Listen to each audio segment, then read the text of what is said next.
Welcome along, my friends, to another edition of Cosmic News. Coming up in this week's broadcast, a massive alien object has been sighted on the lunar surface.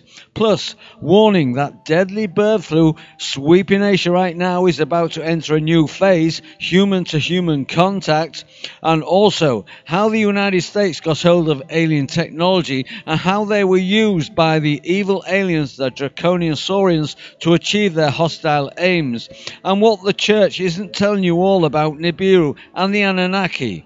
Okay, into this week's news. This first report originates from ajw.asahi.com, titled "Bird Flu Could Increase Human-to-Human Transmissions Through Gene Recombination," and this was posted on January the 31st, 2014.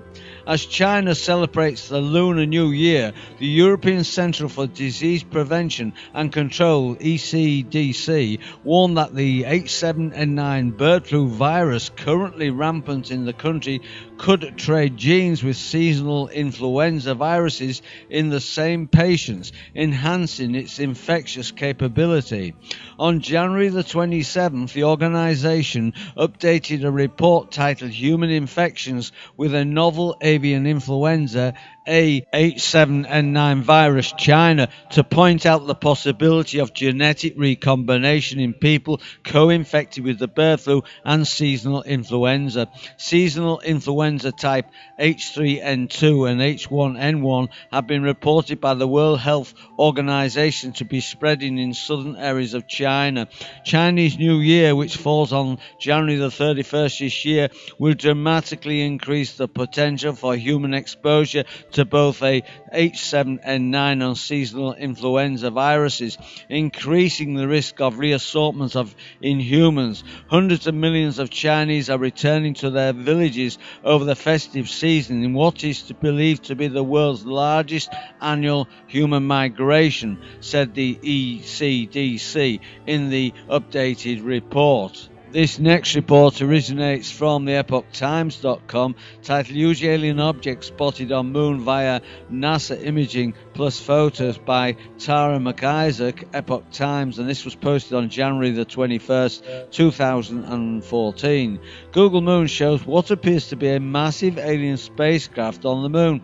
It is L-shaped with what appears to be 7 lights dotting its edge. The Google Moon imaging is taken from NASA's Lunar Reconnaissance Orbiter Camera, LROC. Turner Radio Network reports that the US government has been secretly tracking 2 huge objects approaching Earth for 2 years. Citing an outside consultant from NASA's Meteoroid Environment Office in January of 2013, the objects disappeared all of a sudden about 200,000 miles past Mars, reports the network, but now it seems at least one of them has landed on the moon.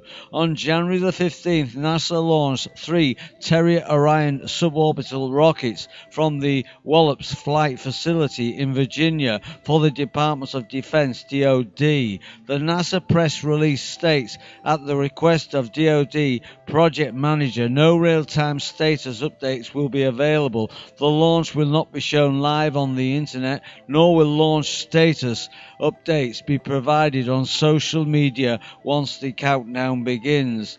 As the Google Moon images gain attention, some have speculated that this launch could be related. Turner Radio Network named its source as Dr. Eric Norton, a long-time consultant for the National Security Agency, NSA, and NASA. Norton described the objects he was called in by NASA to help monitor at the McDonald's Observatory in Texas. What I saw was an array of massive 3-dimensional black structures in space, in straight lines formation, advancing in direction of planet Earth. He said he was shown the objects over a 3-month period and saw they had moved millions upon millions of miles closer within just months. Analyzing the objects, he and his team hypothesized that they must be made of a material 7,000 times as hard as the hardest materials known to humans on Earth. The objects have been a cause of great concern, Norton said, with many questions arising and few answers. This following report originates from sacredtext.com, titled The Draconian Saurian War Conspiracy, a situation report on our acquisition of advanced technology and interaction with alien cultures, by O.H. Kirill. Observation by a visiting Nordic. In October of 1987, UFO researcher George Andrews was successfully able to contact one of the Nordics not associated with the Greys through a woman in California. What follows are the comments made by the alien. Were you a culture about to invade, you would not do it with a flourish of ships showing up in the heavens and undergo risk of being fired upon. That's the type of warfare slightly less evolved beings get into. You would create intense confusion and disagreements, with only inference to your presence, inference which would in turn cause controversial disagreements. The Greys are insidious little fiends. They did exactly to us what they are doing here to you. You are not on the verge of an invasion. You are not in the middle of an invasion. The invasion has already taken place. It's merely in its final stages. What would you invade? Here he describes the operational plan of the Greys from the beginning. You would go to the most secret of communities within a society. In the case of the United States, you would go and infiltrate the CIA. You would take over some of them, and you would take over part of the KGB. You would create great dissension and disagreement between factions of the public at large. Some groups saying they have seen UFOs, others saying no, this is not possible. You would involve two major countries in an ongoing idiotic philosophical disagreement, so that while the Soviet Union and the United States constantly battle back and forth about who has which piece of territory, or whether one invades Iran, or whether one invades Afghanistan, or whatever, whether one dismantles one nuclear warhead or the other dismantles another group of warheads, you would sit back and laugh if you had the capacity to laugh. You would present yourself indeed to some in a group who would protect you, CIA or a Majestic 12, thinking they had a secret, more secret and more perfect knowledge of something than anyone else on this planet had. And they would covert you, and you would trust their own greed, and you would trust their own mass stupidity to trap them, and you would do it on both sides. You'd show yourself to some of the mass populace to further involve fractions, the government, in an attempt to shut them up, to keep them even more busy quieting them and trying to stop more information about UFOs from getting out. You have the mass populace to a state where they distrust the government. Oh, and why don't they believe us? Why can't they understand that these things are really happening? We're not crazy. So you would have battles constantly about whether UFOs exist or they don't exist. You would have the public and the government at each other's throats. You would set two major superpowers at each other's throats, and you would have set up groups like haves, the wealthy but contented, and the have-nots. You would plant the seeds of massive discontent. Eventually you might have some show of ships landing, one or two. By the time they have landed, be assured they will be in complete control. You will start doing crossbreeds and more crossbreeds, generation after generation. The invasion scenario. You bribe the governments with a few tidbits, say Star Wars system. You tease and tempt the Soviet Union with a laser system far finer than any of their own scientists could think of, and you always have the subtle inference, just on the borderline of consciousness, so that UFOs don't seem to be believable, yet you keep it couched in secrecy and make it seem quite so insane that no one would believe them. On top of it, you would unleash forces that would want to kill them, UFO contactees, if they disclose that the CIA is dealing with the exact same thing and the contact victim is. Maybe 100 or 200 years from now, some of the greys will even physically mingle, and you may have some creatures walking around who are pretty much hybrid between greys and your own race. For now, anything that walks around will look much like yourself. It's simpler, it holds down on mass panic. Everyone who has experiences with them greys will be at odds with the government. To add to that, we will go into a complete phase of earthquake after earthquake and upheaval after upheaval. The inner core of the CIA is deeply controlled by the Greys. The CIA sees interaction with the Greys as a path to greater scientific achievement. One reason you are seeing so many different kinds of UFOs is that other cultures are watching with extreme interest. Scientists from other cultures arrive to watch. The Greys have not only taken over the intelligence agencies, they have also taken over what these agencies call lunatic fringe groups. Well, that's what the Nordics had to say. The source of this also makes the following commentary. The ultimate evil is that mass form of psychological complacency that leads one to adhere to a group philosophy rather than echo out one's own horizons. As soon as you acquire an awareness of being a so-called chosen special group, you are on the way to a fall.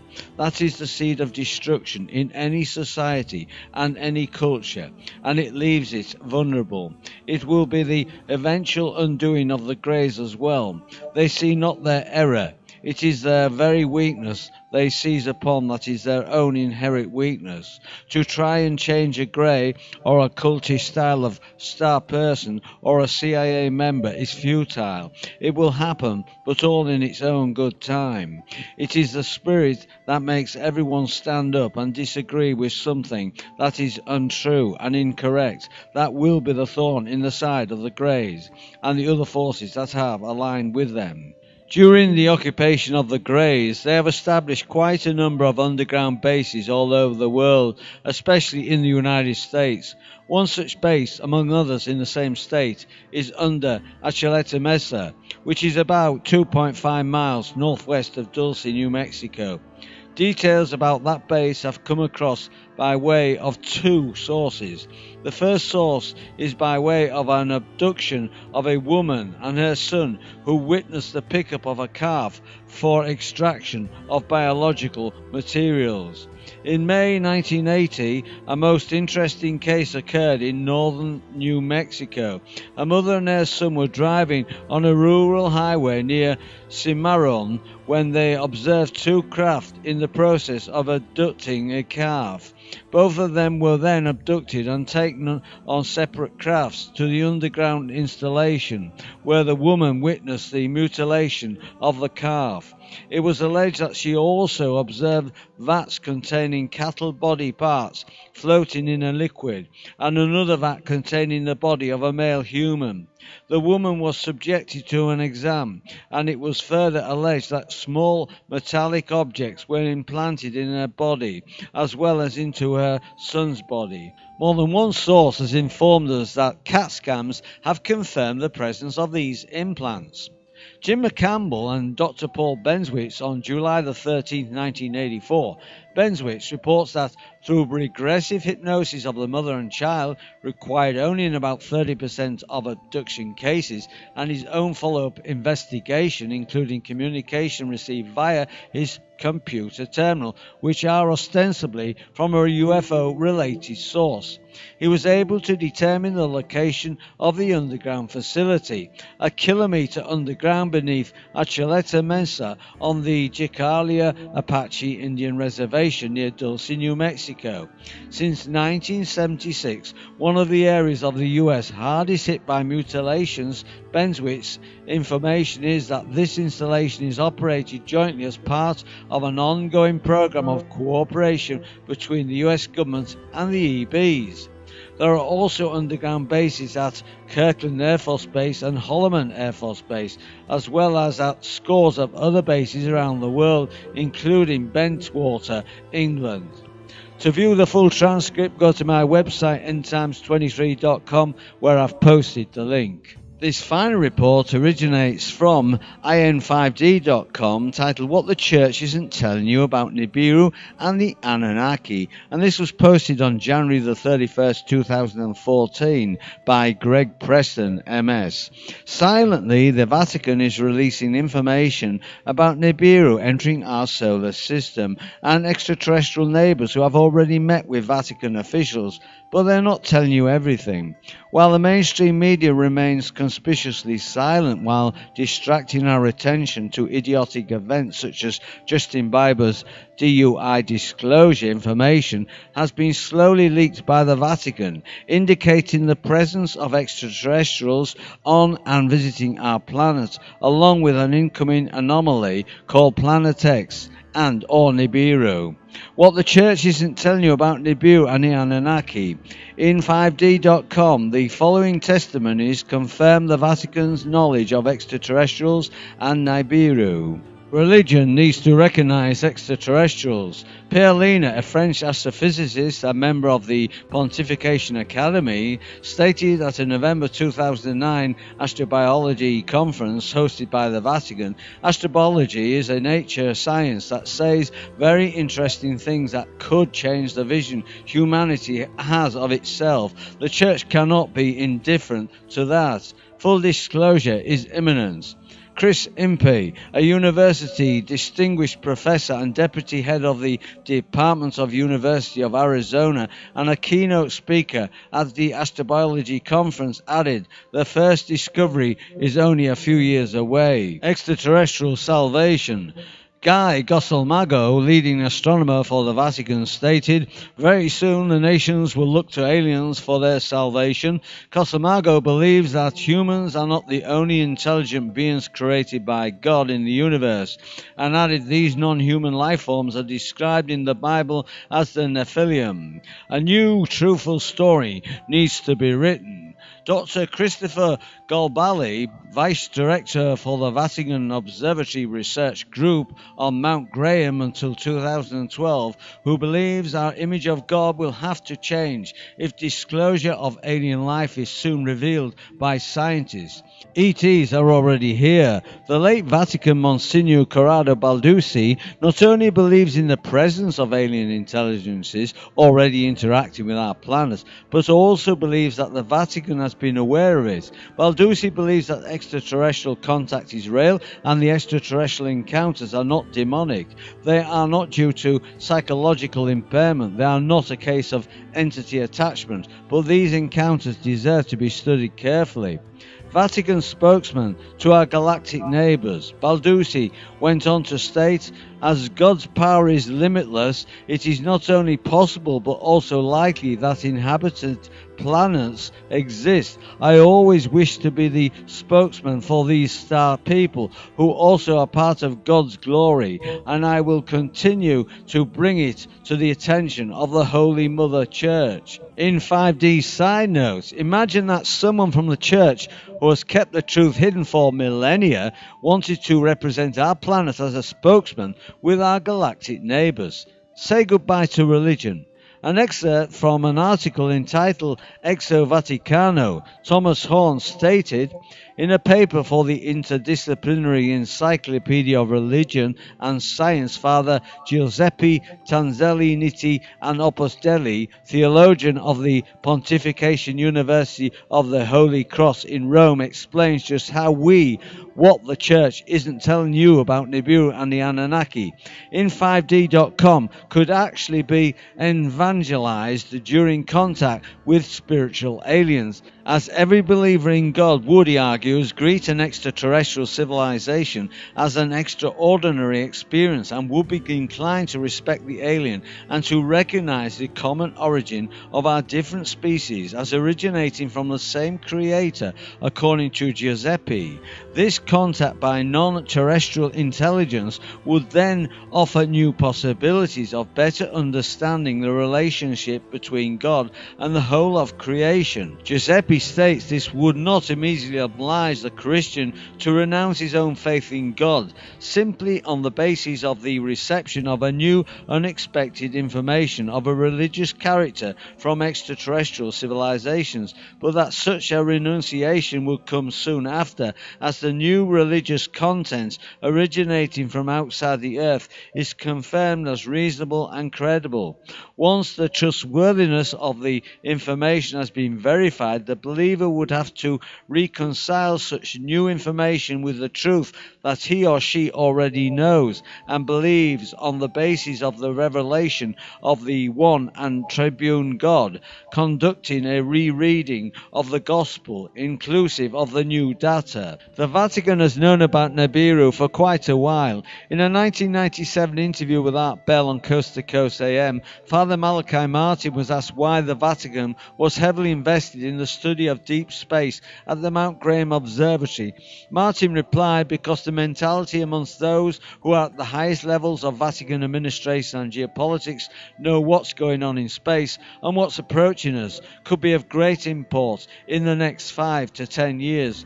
Biblical creation story will be challenged. Reverend Jose Gabriel Funes, an astronomer and director of the Vatican Observatory, stated, just as there is multitude of creatures on earth, there could be other beings, even intelligent ones. This does not contradict our faith because we cannot put limits on God's creative freedom. Still trying to sell the Jesus story, Funes added, God made man in Jesus to save us.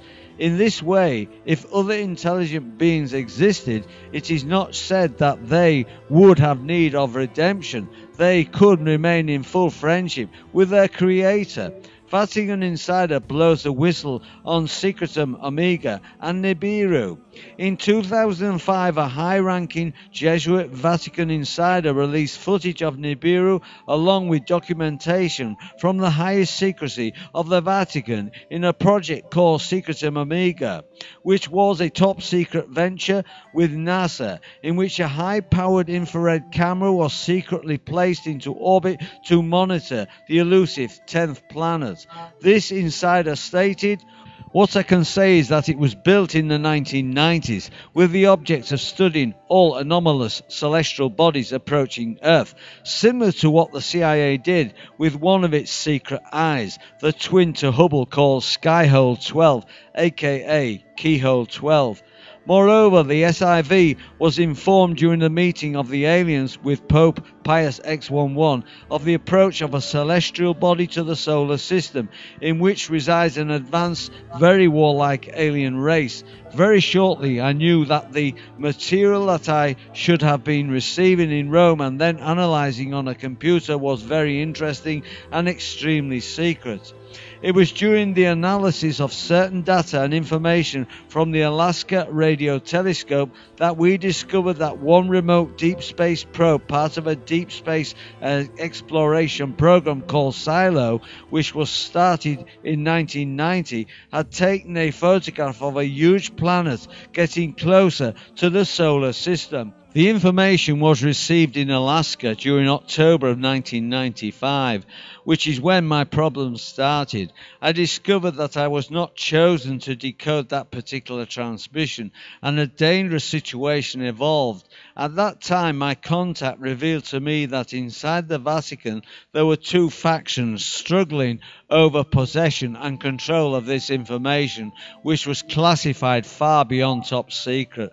For now, I can just tell you that this probe was created in Area 51, has an electromagnetic impulse motor, and it was put in orbit by a space plane, like type Aurora.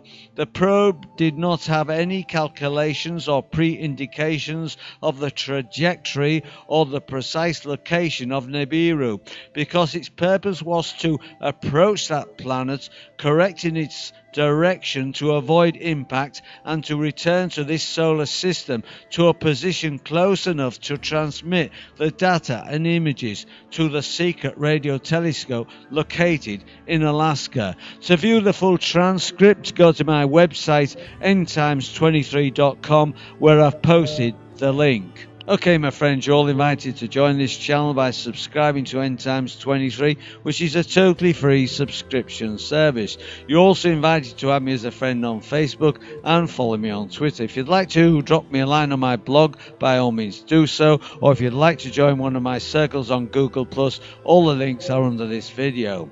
All this week's news links can be found on my website, endtimes23.com. The link is under this video. Just click on the link and go to the top left-hand corner of the opening page and click on the Cosmic News tab link. You will find all this week's news links at the top of the page under this week's title video.